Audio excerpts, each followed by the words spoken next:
Nahulugan ka sa mga batuhan, nahulugan ka doon sa mga matinik. Ang ibig sabihin po niya, yan yung mga klase ng tao na kung saan ayaw tumanggap ng salita ng Diyos. Maaaring tatanggap panandalian, pero nawawala rin sa kanilang naaagawin. Maaaring tatanggap, pero namamatay din yung salita ng Diyos sa puso po nila. Pero alam niyo pa ba, yung mga katulad po natin, na nandito ngayon, supposed to be, nakaliman tayo na mabuting bilhin at namunga ito kung bakit nananatili ka ngayon sa pakikinig, sa paglilingkod, sa pagkilala sa Panginoon dahil mataba yung lupa na pinagtaniman sa iyo. Kaya lang, alam niyo, ang hindi pa maganda dito, hindi tayo marunong magpahalaga doon sa binhi na yun na nakatanim na sa puso natin. Dapat po ito'y nagbubura pa ng tigtatatlo. Hindi naman namunga sa iyo. Ang kailangan po dyan, nagbubunga yan ng tigtatatlo.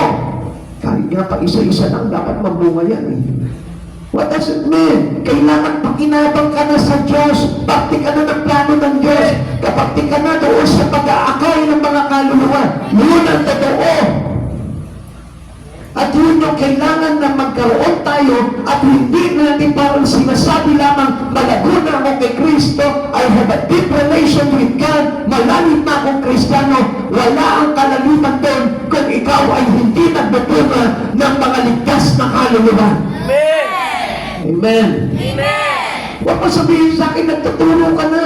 Huwag mo sabihin sa akin, nagpa-Bible study ka na. Huwag mo sabihin sa akin, humahayo ka na. Huwag mo sabihin sa akin that you are being a part of your church ministry. But I tell you the truth, kailangan nagtutulong talaga ng yung binhi na natanim sa iyo ng mga kaluluwa. Amen. Amen. Kasi ang Diyos natin, Diyos na punong-puno ng bunga, hitik na hitik sa bunga. At yung bunga yun, tayong lahat. Amen. Kaya tayo naligtas eh. Kaya nga huwag natin sasabihin na magaling ako na Kristiyano, matagal na ako Kristiyano, pero kung wala ka pang nagiging bunga, I tell you, mababaw pa rin yung iyong ugnayan sa Panginoon. How can sow the good seed? We sow by speaking to others about Christ. Yun yung dapat na maging ugali natin. Pag may nakausap ka dyan sa labas, Kristiyano man yan o hindi, kahit na ano pa yan, basta ang makati po dyan, mahalaga po dyan, mabahagian mo ng salita ng Diyos. We sow by living consistent Christian lives. Anong ibig sabihin mo? Yung nakikita sa pamumuhay mo na talagang totoo kang Kristiyano. Kristyanong masunurin kay Kristo. Kristyanong matuwid. Kristyanong hindi liko ang pamumuhay. Amen. Kung meron man tayo nagagawa ng mali, dapat hindi nakikita yan ng mga tao sa paligid po natin. Kailangan na mapakita po natin yung katotohanan ng pagiging matuwid kay Jesus. Amen. We saw by using gospel tracts or other literature. Diba kaya nga po tayo, nagbabasa tayo ng Bible, kaya po tayo merong ibinabahagi mga babasahin para doon po natin maumpisahan na makapagtalim sa kanila ng mga binhi na galing sa ating Panginoong Jesucristo. You may find other ways to sow. Share them with others. Marami tayong mga paraan na pwede pang gawin. Like for example, may kapitbahay ka, dala mo ng ulam, and then ganun na rin, akalin mo na rin sila.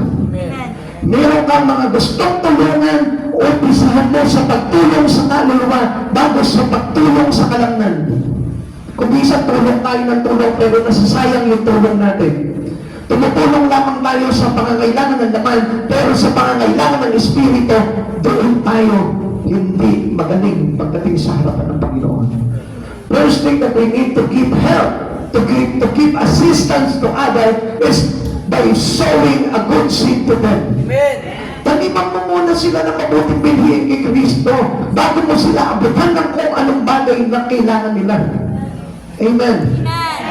At alam niyo, mas maganda maligtas muna sila eh. Kaya nga si Paul, si Peter, at si John, nung nakita po nila yung lumper, ano sabi nila? I have no silver, I have no gold, but one thing I can give it to you. In the name of Christ Jesus. Yun ang itinulong nila, yung salita ng Diyos. Itinanim nila dito sa tao na yun na naging pakinabang niya sa buong buhay niya. Kung pera ang binigay niya doon, kung ginto ang binigay niya doon, hindi makakalakad yung taong lumpo na yun. si Jesus ang kanyang ibinigay, yung salita ng Panginoon. Kaya ano nangyari? The miracle happened, nakalakad yung mundo at nabuhay siya na may takot sa Diyos at nagpupuri sa Panginoon. Naligtas. Marami po sa atin magaling. Marami po sa atin bukas ang palad sa pagbibigay, sa pagtulong sa kapwa. Pero unang tayo pagdating sa paghahasik ng buhay. Yun ang wala po tayo. Our priority that we need to assist to them is to them to have a life eternal. Yung tayo po mismo makapagbigay tayo ng buhay na wala hanggang sa kanila. Amen.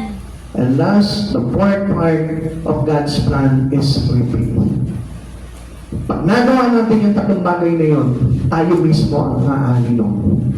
Tayo mismo ang mananagana doon. Shall doubtless come again with rejoicing. Sabi nito, ay aawit na may galak, dalay, ani, pagbalik.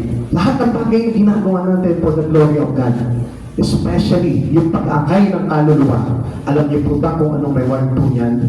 Pagpapala, hindi lamang sa buhay na ito, kundi sa buhay na wala. Kapatid sa Panginoon, alam niyo, kung minsan nagtataka ka, no? Bakit ngayon pinagpapala ako? Alam niyo, bunga pa rin yan ng pasorin mo eh. Bunga pa rin yan yung pag-aakay mo. Alam niyo, yung mga nag-aakay ngayon dito, sa church na ito, listen, akala niyo walang pakinabang yan? Kayo mga hayo ng hayo, pagdating ng araw, papakinabangan niyo yan.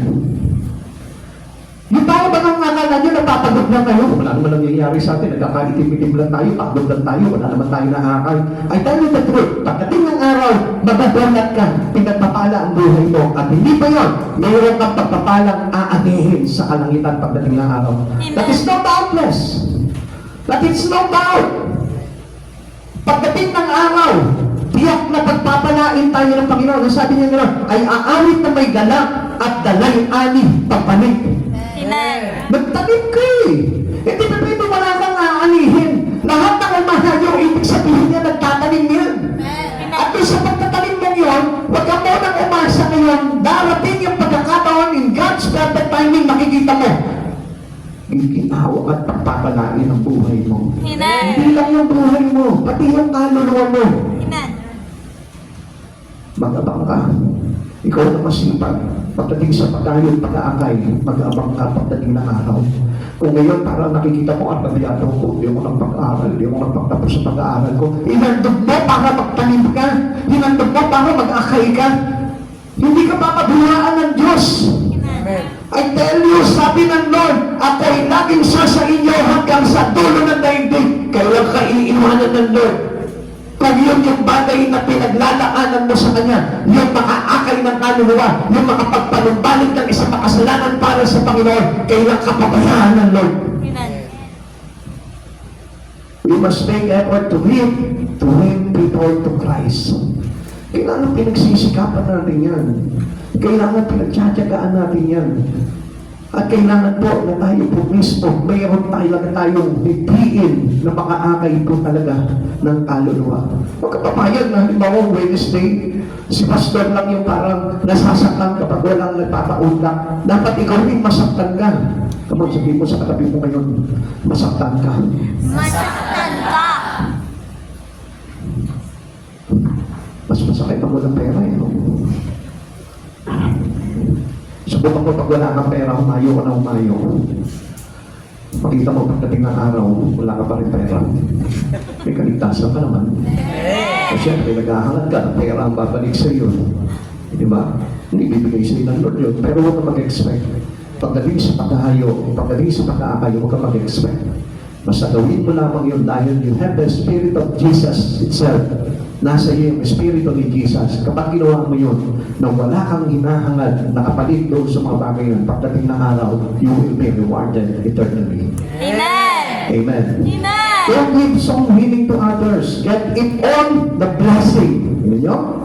Dapat ikaw pumapasok ka doon sa pagpapala na yun. Huwag nang ipagpaya sa ibang paano. Umahayo naman sila sister, umahayo na naman si brother. Eh ikaw, anong gagawin mo?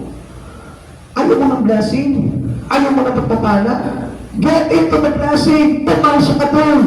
Pasukin mo ang paghayo, pasukin mo ang pagliligtas ng kaluluwa dahil it will bless you eternally. Amen. Yun yung magpapala sa iyo ng buhay na walang hanggan at kaligtasan. Amen.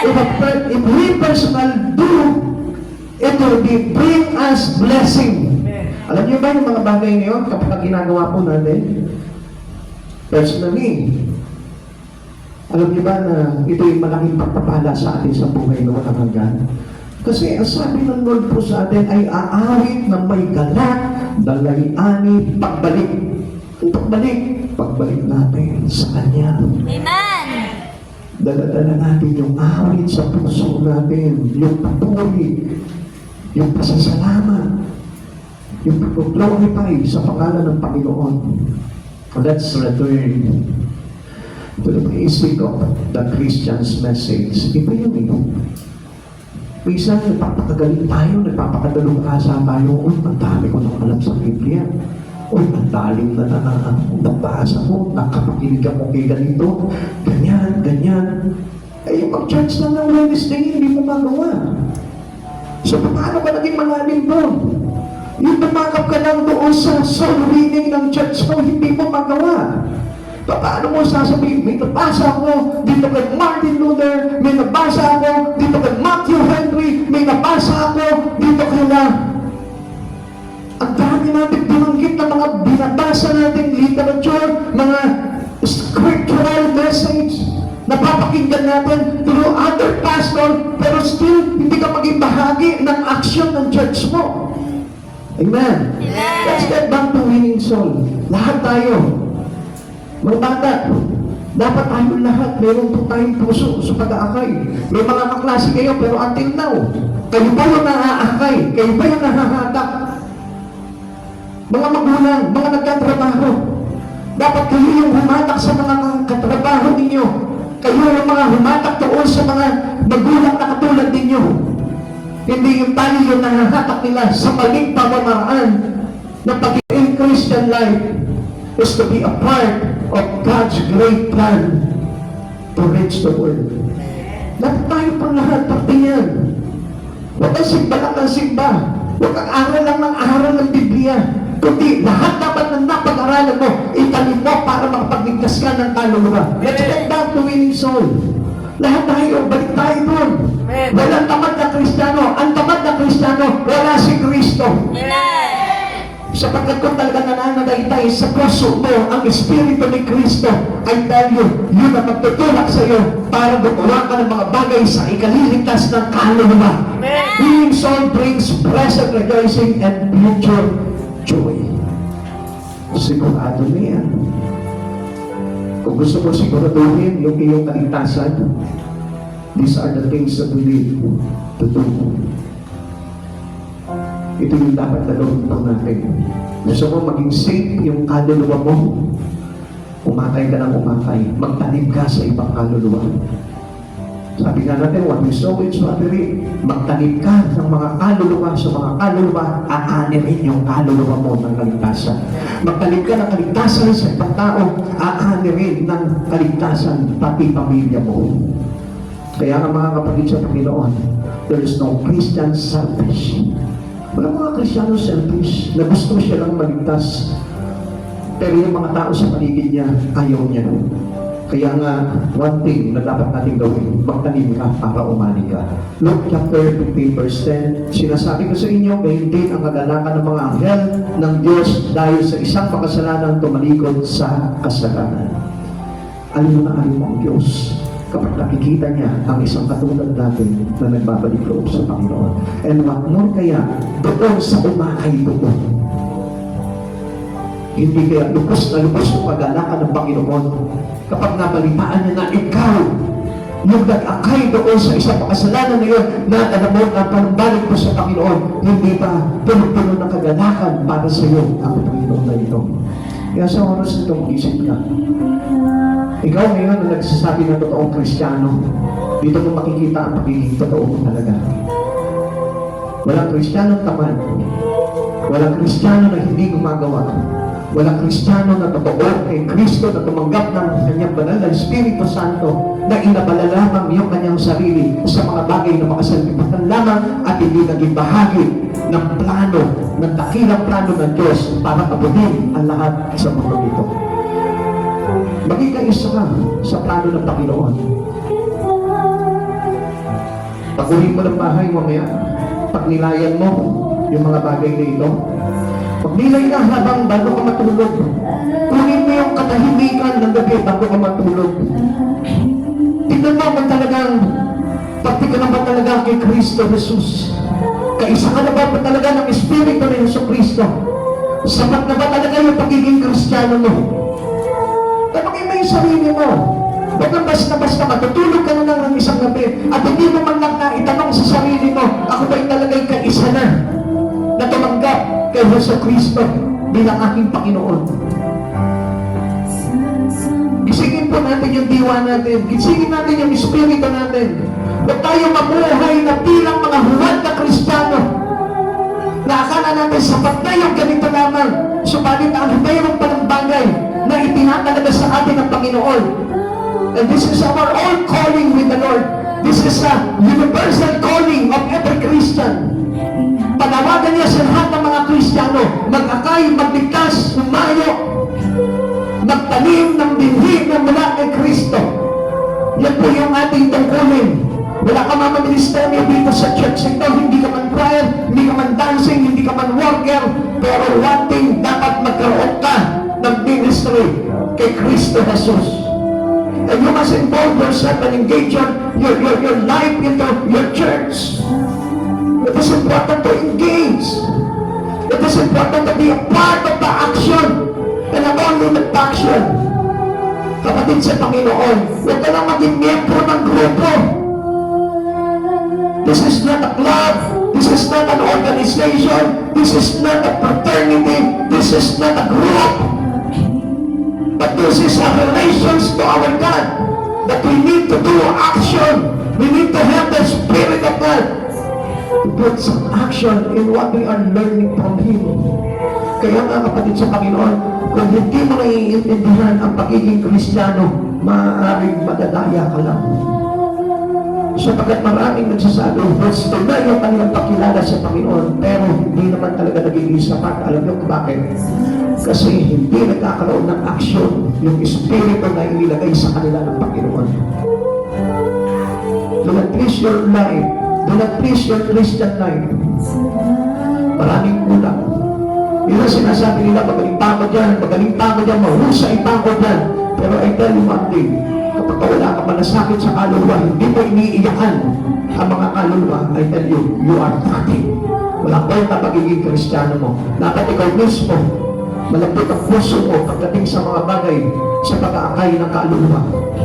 At dapat nasasaktan ka kapag mayroong nawawala pagdating sa Panginoon. This is an attitude of a real Christian who receive Christ Jesus in their heart. Yan ang pakatandaan po natin. Okay ba basta maniniwala, Kristiyano siya, pero hindi nahubog sa Kanya yung talaga tinuturo ni Yesu Kristo. Unang-una, kilatisin mo kung may puso yan at umiiyak ba yan, natutulog pa yan kapag nakakakita siya ng isang makasalanan na wala sa Panginoon. Dahil ang Panginoon, kahit gaano kasama, pero kapag natutunan mo na ng manumbalik sa Panginoon, I tell you one thing, durog na durog ang puso ni Kristo, nagulumapaw sa kadalakan, umiiyak sa tuwa ang Panginoon dahil sa pagpapalingod pananatili mo sa Kanya. Kaya mga kapatid sa Panginoon, what should be the desire of a Christian like you? You must win soul. Pagligtas ka ng mga kaluluwa, tayo wala tayo ngayon.